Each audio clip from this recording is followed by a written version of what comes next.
sci-fi thriller first made its appearance. It's terrific. Good special effects in that one, too. Very spooky. It's funny, when you go to the movies now, I think we all expect to be dazzled by the special effects that you see. But 30 years ago, just a blubbering blob of silicone just simply amazed people. We kind of laugh at it now, but the Blob is a classic.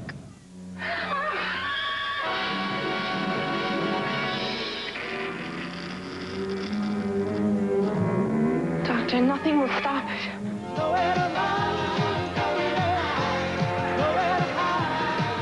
It came to Earth one summer night in 1957.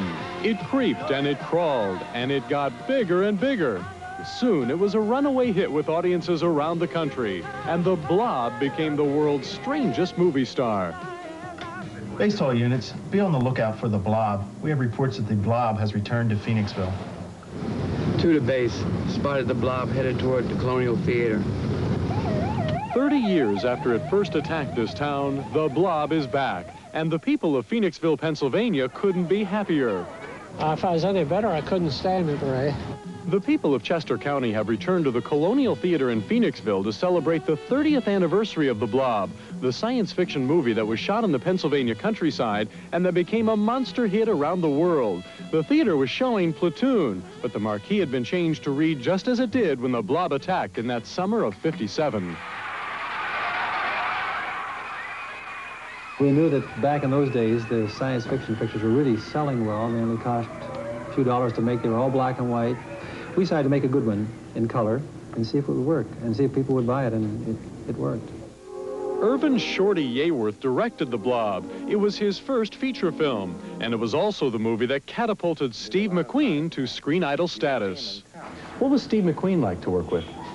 He was a crazy guy, and that unpredictability was what I wanted to have in the show, and he had it. Yet that quality, which I think has marked all of his characters, that you just know he's going to think of something that he's going to do which hasn't been done before.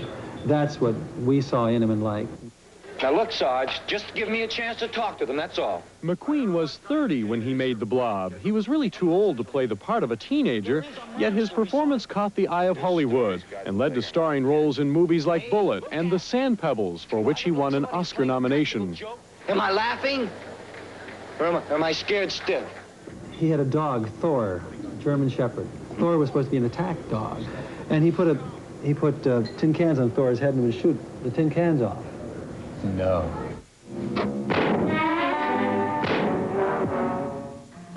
Beware of the Blob, it creeps and leaps and glides and slides. The Blob also spotlighted the talents of fledgling composer Burt Bacharach, who wrote the unforgettable theme song, Beware of the Blob.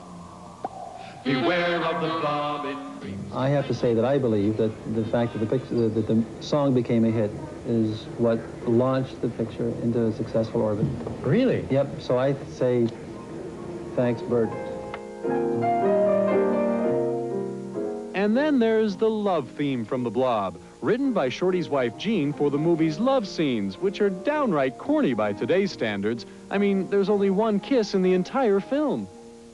The reason that we enjoyed The Blob and the other science fiction pictures we made was because it gave us a chance to experiment with special effects, which are part of production, but our goal is to have special effects happen in the theater itself.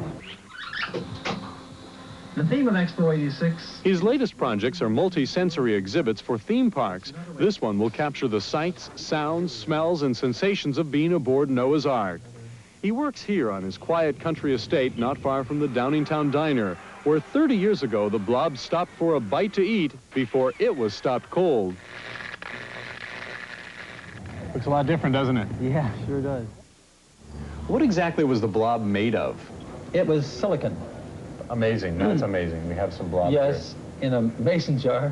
Why am I afraid to stick my hand in there? The original Blob even crawled out of the woodwork for the anniversary celebration, what was left of it, along with many of the original Blobsters who helped us relive the famous movie house panic scene. 30 years have slipped by real quick. We all run out in the cameras like the Blob was in there. They didn't tell us what kind of monster, but you had to run fast to get away from it. Yeah. Oh, I was a great actress, really.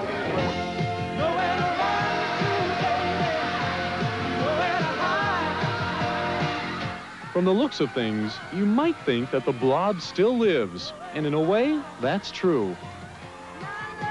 It is kind of hilarious, but the Blob being so popular, they're planning a sequel to it. They haven't named it yet, maybe Son of Blob, I don't know. I saw a movie like that when I was a kid, not the Blob. It was called X the Unknown. Do you remember that one? It was kind of a blob-like substance that just ate everything in its path.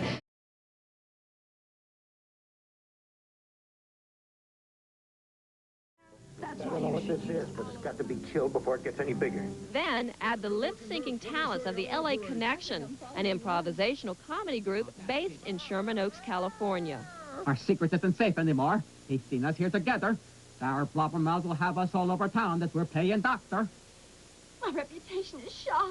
The result is Blobbermouth, a new and improved version of the Blob. This time around, the soundtrack is a send-off with new dialogue and jokes by the LA Connection. Oh, yes. Hiya. Oh, lower. Hiya. No, lower. Oh, Blobby. Blobby. Blobbermouth is the most ambitious of some 24 cult classics the LA Connection has spoofed with dubbed-in dialogue. The group's founder and mastermind is Kent Scove. The Blob is such a great title, first of all, and it's in color. And a lot of the movies we had done before, Attack of the 50-Foot Woman, Plan 9 from Outer Space, and we're talking about the worst movies of all time. So I said, well, why don't we do a movie that is not necessarily the worst movie of all time, but it does have a pretty good following, and it's in color. And so I thought, well, The Blob, what a great movie.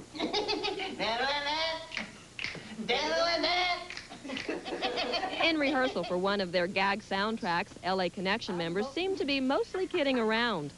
What do you think about my ample, perky, pointed breasts? Actually, development of a new script is an exacting process that takes time and careful thought. When I say knock, knock, you say come in. That's the key, is what is the story going to be about? Once you develop a storyline, then once you cast it, you tell everybody, okay, sit down and write kind of along the lines of this particular storyline. And then as that's developed, the jokes come out of the storyline rather than just doing a bunch of funny, you know, one sketch here and one sketch there. Knock, knock.